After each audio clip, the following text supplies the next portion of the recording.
আমরা আম্বেদকরের মূর্তির সামনে বসবো ধর্নায়।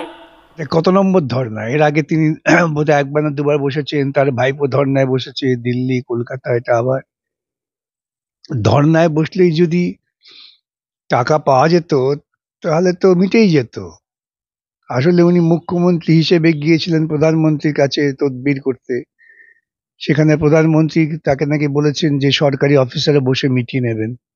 তাহলে কি ধরে নিতে হবে যে পশ্চিমবঙ্গে সরকারি অফিসাররা কেন্দ্রীয় সরকারি অফিসারদের যে প্রশ্ন যে সমস্ত সম্পর্কে তারা জানতে চেয়েছেন, দুর্নীতি কোথায় হয়েছে, টাকা কোথায় গেল, তার সন্তোষজনক জবাব দিতে পারেননি? এটা কি প্রকারান্তরে মুখ্যমন্ত্রীর সমস্ত দুর্নীতিকে মেনে নেওয়ার একটা লক্ষণ নয়? যে আমি তথ্য দিয়ে প্রমাণ করতে পারছি না, এখন আমি হইচই করে মানুষকে বিভ্রান্ত করার চেষ্টা করবো যে আমি ধর্নায় বসছি। আর ধর্নায় যদি বসতে হয় তাহলে রাজ্য পাঠ ছেড়ে উনি একটা নতুন করে ধর্না পাঠ তৈরি করুন, সেটাই ওর পক্ষে যথাযোগ্য কাজ হবে। আমাকে সিপিএম অনেক মেরেছে, মাথা থেকে পা পর্যন্ত ফাটিয়ে দিয়েছে। তা সত্ত্বেও মনে রাখবেন, আপনাদের আশীর্বাদে দোয়ায় আমি বেঁচে আছি। সেই সিপিএমকে আমি কোনোদিন ক্ষমা করব না। ওর কাছে কেউ ক্ষমা প্রার্থনা করেনি। কেউ ক্ষমা প্রার্থনা করেছে ওর কাছে? উনি উনি উনি তো ক্ষমা প্রার্থনা কেউ করেনি। আর তাছাড়া ওই যে বলছেন যে জায়গাটা ঠিকই বলেছেন, উনি বলেছেন কি বদলা নয় বদল চাই। উনি বদলাই নিয়েছেন, কোনো বদল আনতে পারেননি। আজকে এই বদলার প্রেক্ষিতে দাঁড়িয়ে তিনি এমনকি একটি পঞ্চায়েতের প্রধান নির্বাচনের দিন পুলিশকে পাঠিয়ে দিচ্ছেন নির্বাচনের আগে গ্রেপ্তার করে নাও, যাতে বামপন্থীদের সংখ্যাধিক্য না থাকে। এইরকম নিম্ন মানের কাজ তিনি করেছেন। আদালতে এগুলো তো এসে গিয়েছে, সব সত্য। সিপিএম অনেক অত্যাচার করেছে তো। আচ্ছা, ও তো খুব গল্প করে কি লাঠি মেরে সিপিএম ওর নাকি ঘিলু টিলু সব বার করে দিয়েছিল, সেই ঘিলু টিলুগুলো আবার বাক্স করে ওর হেডের ব্রেনে ঢুকিয়ে দেওয়া হয়েছে। কিন্তু সেই লালু যাদব তো দেখতে পাচ্ছি ওর দলের সদস্য হলেন, লালু আলম। লালু আলমের বিরুদ্ধে তো উনি আদালতে গিয়ে সাক্ষ্যও দিলেন না। আমি তো বলছি যে ওই মারামারি করাটাও একটা অত্যন্ত পরিকল্পিত ব্যাপার ছিল। কেন, যারা মারামারির সঙ্গে যুক্ত ছিলেন তারা অধিকাংশই সিপিআইএম এর সঙ্গে নেই, এটা পরিষ্কার বুঝতে হবে।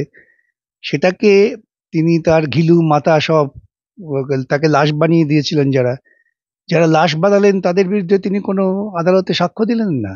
তাহলে কি উনি নিজেই পরিকল্পনা করে লাশ সাজার চেষ্টা করেছিলেন? এই সমস্ত প্রশ্ন আসবে। যত ঘটনার বিশ্লেষণ হবে, যত তথ্য প্রকাশিত হবে, ততই সমস্ত তথ্য বেরোবে যে কারা কিভাবে কোন জায়গায় চক্রান্ত করে বামপন্থীদের হেনস্থা করেছেন। উনি এবং ওর দল বামপন্থী কর্মীদের উপর যা জুলুম করেছেন, তা যদি ধারাবাহিকভাবে লেখা হয় তাহলে হয়তো উনি তো আবার গীতার ভক্ত, গীতা পুজো করেন, কালী পুজো করেন, ওই একটা গীতা হয়ে যাবে বামপন্থীদের উপর আক্রমণের ওর যে ইতিহাস। এগুলো ওদের রাজনৈতিক চাল। এই চালে বিশ্বাস করবেন না, কারণ এইসব করে আপনাদের আইসোলেটেড করতে চায়। বর্ডারে বর্ডারে বিএসএফ এর অত্যাচার বাড়ছে, আর নতুন করে একটা বিএসএফ এর কার্ড দিচ্ছে, যেটা তারা দিতে পারে না। নির্বাচনের আগে কেন? ওকে তো আরো আগে পড়া উচিত ছিল। নির্বাচনের আগে পড়ে উনি কি একটু সেন্টিমেন্টে হাওয়া দিতে চাইছেন?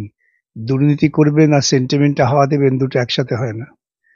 এই কথা একজন আধিকারিক বলতে পারেন। তার কি ব্যবস্থা নিয়েছেন মুখ্যমন্ত্রী তার বিরুদ্ধে? যে ওই কার্ড দেখিয়ে তিনি কেন আদালতে যাচ্ছেন না যে বিএসএফ এই কার্ড ব্যবহার করছে, ইস্যু করছে, যেটা বিএসএফ এর এখতিয়ার বহির্ভূত? আদালতে যান। অন্ততপক্ষে আদালতে গেলে তো একটা বিচার হবে, সেখানে তো ওদের হলফনামা দিতে হবে, আপনাকে হলফনামা দিতে হবে, সত্য বেরিয়ে আসবে। সেই সত্যের পথটা উন্মোচিত হোক, তা তিনি চান না। অলওয়েজ মিথ্যার আড়ালে থেকেই উনি নিজের প্রচার করতে ভালোবাসেন। চিৎকার করছে গরু চুরি করেছে তৃণমূল কংগ্রেস, পাহারা দেওয়ার দায়িত্ব কার? বিএসএফ। কেন তুমি আটকাওনি? তোমার বিরুদ্ধে কি হবে? উনি যদি মনে করেন তাহলে উনি একটা পাল্টা তথ্য দিয়ে মামলা করে দিন কলকাতা হাইকোর্টে। ওদের তো অনেক বড় বড় আইনজীবীরা আছেন, যে এই কারণে কয়লা মন্ত্রকের বিরুদ্ধে মামলা করা উচিত। কেন, কলকাতা হাইকোর্টের নির্দেশেই তো এই সমস্ত তদন্তগুলো হচ্ছে। তা ওরা ওই স্টুডিওতে বসে রাস্তায় চেঁচামেচি না করে হাইকোর্টে বা সুপ্রিম কোর্টে দরখাস্ত করে বলুন যে এই এই দপ্তর এই দুর্নীতি করেছে, এদের বিরুদ্ধে তদন্তের আদেশ হোক। সহজ কাজ, সেটা করছেন না কেন?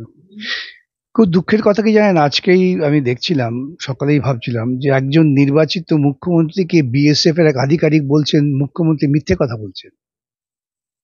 এই যে একটা অসম্মানজনক জায়গায় তিনি মুখ্যমন্ত্রী পদটাকে নিয়ে গেছেন, পশ্চিমবঙ্গের মুখ্যমন্ত্রী পদকে, যে বিএসএফ এর আধিকারিক বলছেন যে মুখ্যমন্ত্রী মিথ্যে কথা বলছেন। কতটা তথ্য প্রমাণ থাকলে পরে একজন আধিকারিক এ কথা বলতে পারেন? আর যদি বিএসএফ এর আধিকারিক মিথ্যে কথা বলে থাকেন, তাহলে কেন মমতা পাল্টা তার বিরুদ্ধে আইনি ব্যবস্থা নিচ্ছেন না? কেন আদালতে যাচ্ছেন না? উনি অনবরত অনর্গল মিথ্যে কথা, ভুল কথা বলে যান। উনি ভাবেন লোক বোধহয় সবই গ্রহণ করবে। মানুষ কিছুদিন ওকে বিশ্বাস করেছিল, তার কারণ ওর পেছনে একটা বিরাট প্রচার যন্ত্রের আবহ ছিল। আজকে মানুষ প্রচার যন্ত্রের আড়াল থেকে বেরিয়ে এসে ওর আসল চরিত্রটা বুঝতে পারছেন। সিপিএম আমাদের কি অত্যাচার করেছে, কি অত্যাচার করেছে? মনে আছে গাজলে চাচল শেখের কথা? মনে আছে গাজলে তার বউ সহ, বাচ্চা সহ, প্রেগনেন্ট মাদার সহ পুড়িয়ে মেরেছিল? মনে আছে কৃষ্ণেন্দুকে আমি কলকাতায় ফিরে গিয়ে আবার রাত্রে ট্রেন ধরে এলাম, 92টা না কটা সেলাই হয়েছিল ওর জন্য। কত মারধর করেছে, কত অত্যাচার করেছে। চাদু শেখ ওর নাম, গাজলে। আমি কিন্তু ভুলে যাইনি, আমি সবটাই মাথায় রেখে দিয়েছি। উনি এবং ওর কিছু পোষিত তথাকথিত বুদ্ধিজীবী তারা বলেছিলেন নাকি বাচ্চাদের চিড়ে চিড়ে হলদি নদীতে ফেলে দেওয়া হয়েছে, মেয়েদের স্তন কেটে নেওয়া হয়েছে। 14 বছর তো হতে চললো, উনি তো একটা মহিলাকে বার করতে পারলেন না যে মহিলা স্তন কেটে নিয়েছেন সিপিআইএম এর কর্মীরা, বা বাচ্চাদের চিড়ে ফেলে দিয়েছেন। বরং আমরা দেখতে পাচ্ছি তো এই আমলেই ওর কর্মীরাই মেয়েদের মেরে হত্যা করে ফেলে দিচ্ছেন এদিকে সেদিকে। যত ধর্ষণ হচ্ছে সব ধর্ষণের পেছনে ওর কর্মীরাই যুক্ত। এ তো সত্য এইভাবেই প্রকাশিত হয়। দেখুন, ওর প্রয়াত বাবা, তার সম্পর্কে কোনো মন্তব্য করাটা আমার রুচি বিরোধী। কোনো মন্তব্য করব না। তাকে শ্রদ্ধা আমি জানাই, প্রয়াত মানুষ।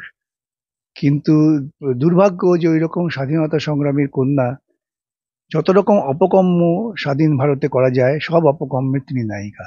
ওর বাবা বেঁচে থাকলে পরে দুঃখ পেতেন, তিনি বেঁচে নেই, প্রয়াত হয়ে আপাতত শান্তিতে আছেন।